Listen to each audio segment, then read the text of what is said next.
ये आकाशवाणी का जम्मू केंद्र है।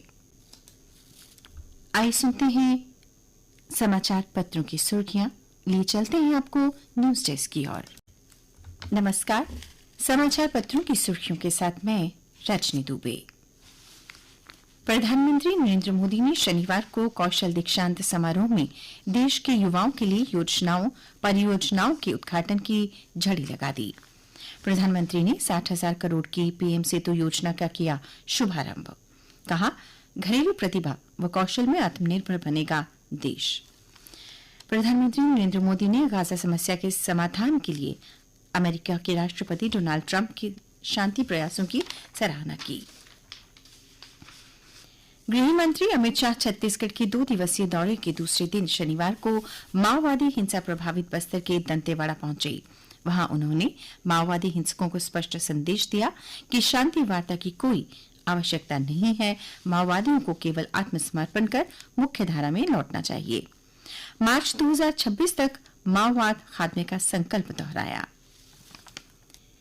केंद्रीय वित्त मंत्री निर्मला सीतारमण ने शनिवार को गुजरात से आपकी पूंजी आपका अधिकार अभियान शुरू किया।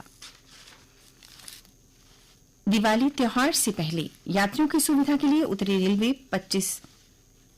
15 अक्टूबर से कई ट्रेनों को बहाल करेगा, जिसमें जम्मू से ट्रेन यातायात सामान्य हो जाएगा, जो 26 अगस्त को भारी बारिश और बाढ़ के कारण बुरी तरह प्रभावित हुआ था।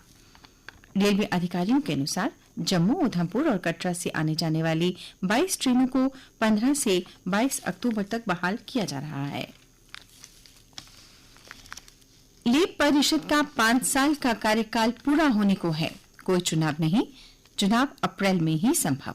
लद्दाख स्वायत्त पर्वतीय विकास परिषद लेह के इस महीने निर्धारित समय पर चुनाव नहीं हो पाएंगे और देरी से चुनाव अप्रैल में होंगे, क्योंकि लद्दाख में नवंबर से मार्च तक अत्यधिक ठंड पड़ती है, जिससे किसी भी प्रकार का चुनाव करना असंभव हो जाता है। 10 लाख के इनामी टीआरएफ आतंकी सज्जाद अहमद शेख उर्फ सज्जाद की श्रीनगर में 2 करोड़ की संपत्ति की अटैच। बीते 8 वर्ष से भी ज्यादा समय से पाकिस्तान में छिपा हुआ है। कश्मीर में अल्पसंख्यकों और लक्षित हत्याओं की 30 से ज्यादा वारदातों में है तलाश। पहलगाम आतंकी हमले में भी उसका नाम आया है।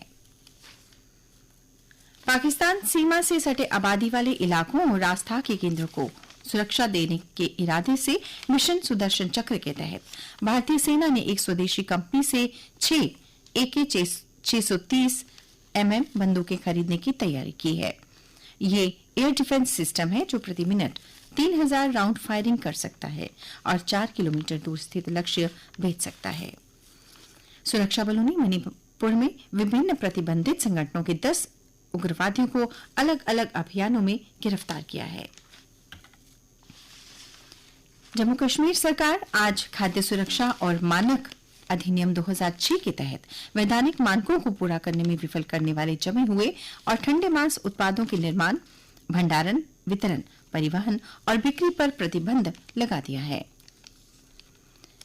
जम्मू कश्मीर स्कूल शिक्षा बोर्ड जेके बोस ने आज कक्षा 10वीं, 11वीं, 12वीं की वार्षिक परीक्षाओं के पाठ्यक्रम में 15% की छूट की घोषणा की।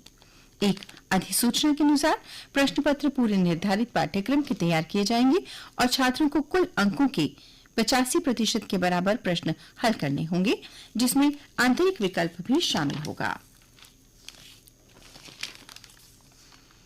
राष्ट्रीय राजमार्ग पर टोल प्लाजा में बिना वैध एवं कार्यात्मक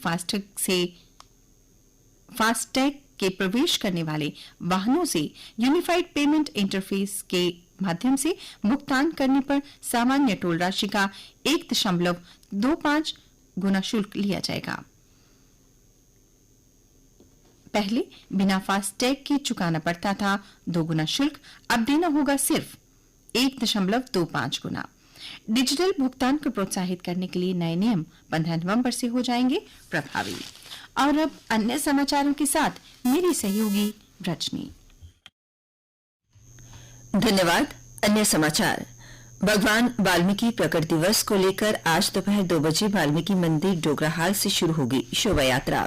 इसी को लेकर रूट में काफी बदलाव किए गए हैं। इस दौरान रेडियो स्टेशन से लाइब्रेरी चौक की ओर जाने वाले वाहनों को सीपीओ चौक आमफला की ओर भेजा जाएगा।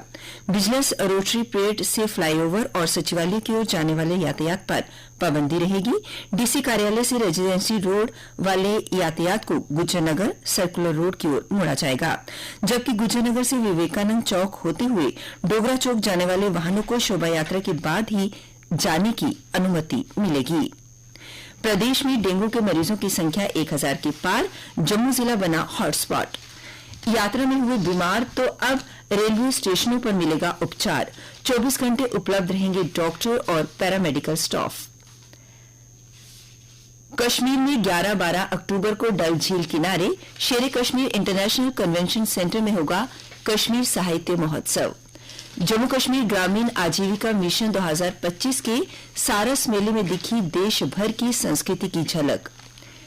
जापान की पहली महिला प्रधानमंत्री बनेंगी एलडीपी नेता साने तकाइची।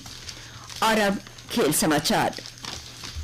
महिला क्रिकेट विश्व कप 2025 में आज भारत और पाकिस्तान की महिला टीमें होंगी आमने सामने। भारत ने पहले टेस्ट में वेस्ट इंडीज को पारी और 140 रन से हराया। शतक के साथ 4 विकेट चटकाकर जडेजा बने प्लेयर ऑफ द मैच।